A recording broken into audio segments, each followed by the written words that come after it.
markets, and to recognize award of degrees, diplomas, and certificates. A central processing center will be set up for faster response to companies through centralized handling of various forms filed with field officers under the Companies Act. Reclaiming of shares and dividends.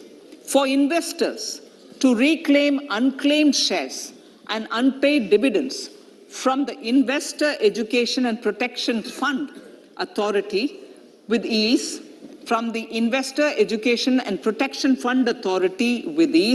an integrated IT portal will be established.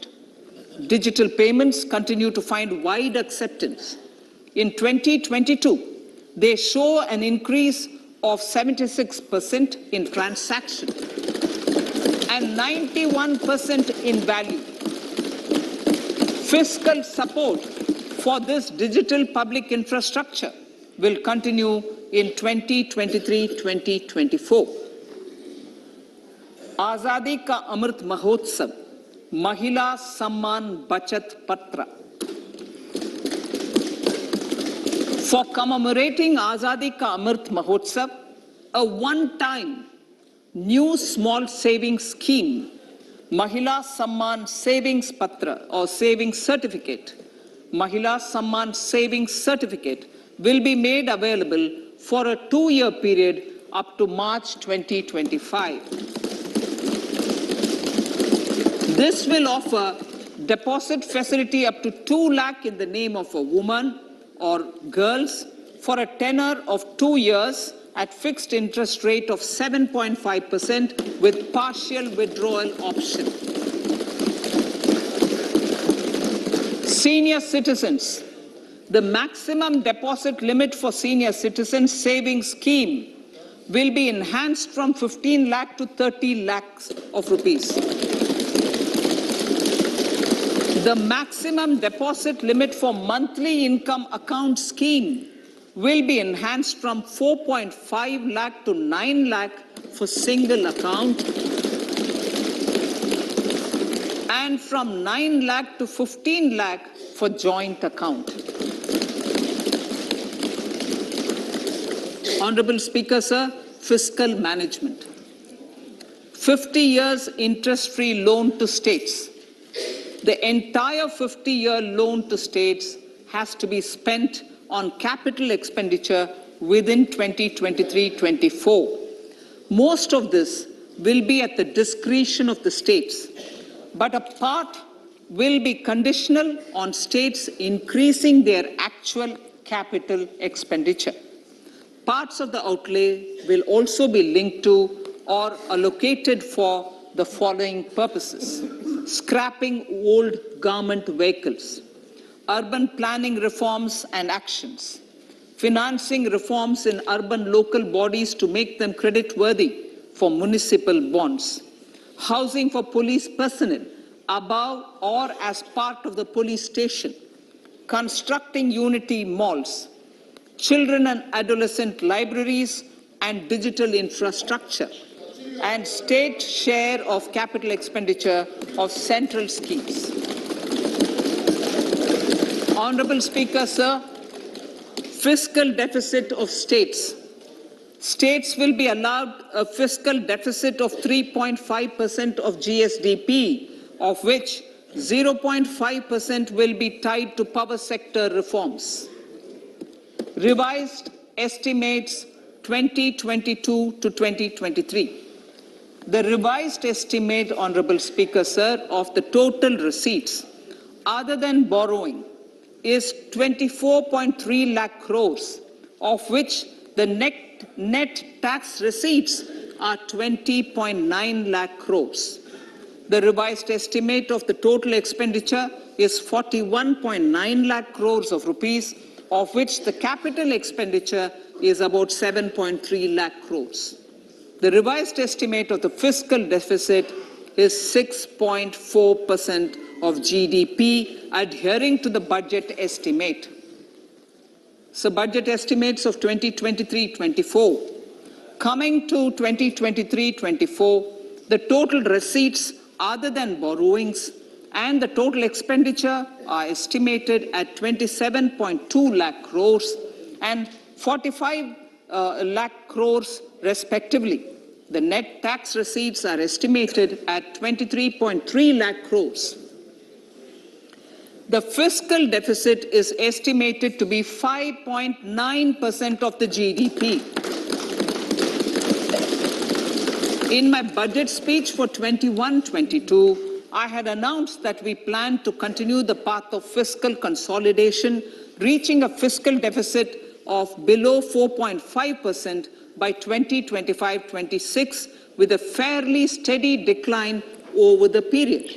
We have adhered to this path, and I reiterate my intention to bring the fiscal deficit below 4.5% of GDP by 2025-26. To finance the fiscal deficit in 2023-24, the net market borrowings from dated securities are estimated at 11.8 lakh crores.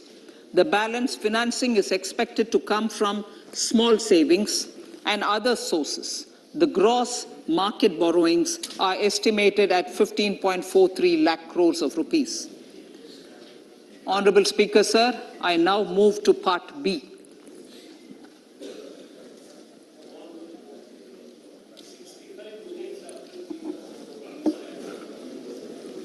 Indirect taxes. My indirect tax proposals will aim to promote exports, boost domestic manufacturing, enhance domestic value addition, encourage green energy and mobility.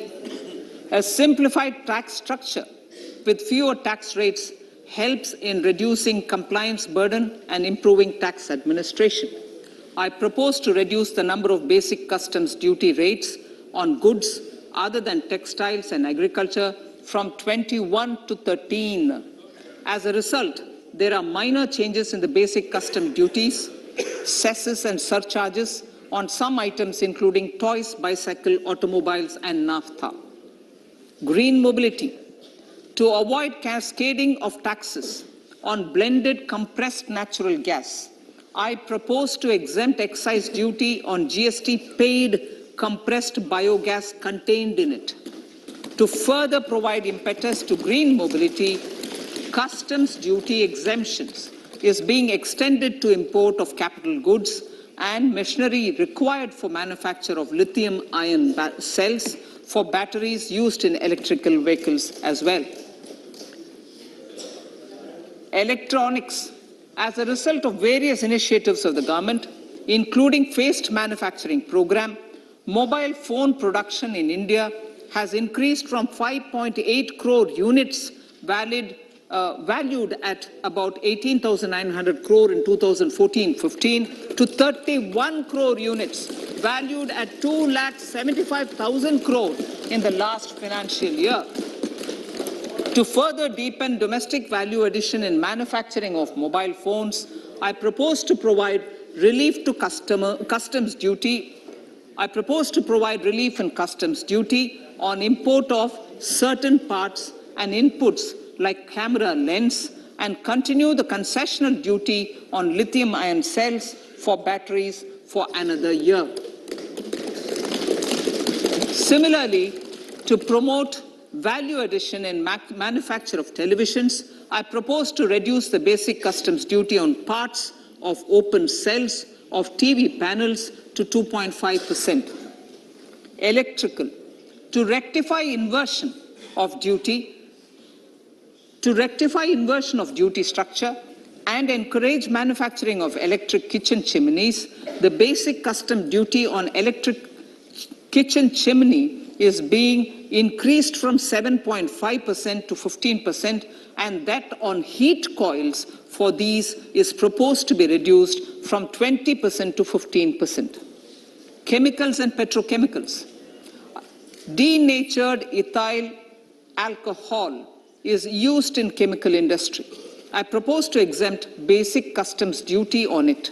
This will also support the ethanol blending program and facilitate an endeavor for energy transition. Basic customs duty is also being reduced on acid-grade fluorospar from 5% to 2.5% to make the domestic fluorochemicals industry competitive.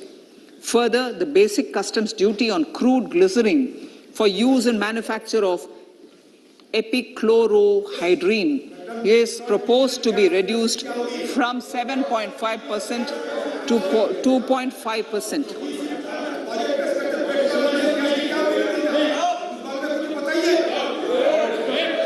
Marine products. In the last financial year, marine products recorded the highest export growth, benefiting farmers in the coastal states of the country. To further enhance the export competitiveness of marine products, particularly shrimps, duty is being reduced on key inputs for domestic manufacture of shrimp feed. India is a global leader, as I said in Part A, in cutting and polishing of natural diamonds, contributing about 3/4 of the global turnover by value. With the depletion of deposits of natural diamonds, the industry is moving towards lab-grown diamonds, and it holds huge promise. To seize this opportunity, I propose to reduce the basic customs duty on seeds used in their manufacture. Customs duties on dore or doré and bars of gold and platinum were increased earlier this fiscal. I propose to increase the duties on articles made therefrom to enhance the duty differential. I also propose to increase the import duty on silver doors, bars and articles to align them with that on gold and platinum. To facilitate availability of raw materials for the steel sector, exemptions from basic custom duty on raw materials for manufacture of CRGO steel, ferrous scrap and nickel cathode is being continued. Similarly, the concessional BCD of 2.5% on copper scrap is also being continued to ensure the availability of raw materials for secondary copper producers who are mainly in the MSME sectors. Compounded rubber. The basic custom duty rate on compounded rubber is being increased from 10% to 25% or 30 kg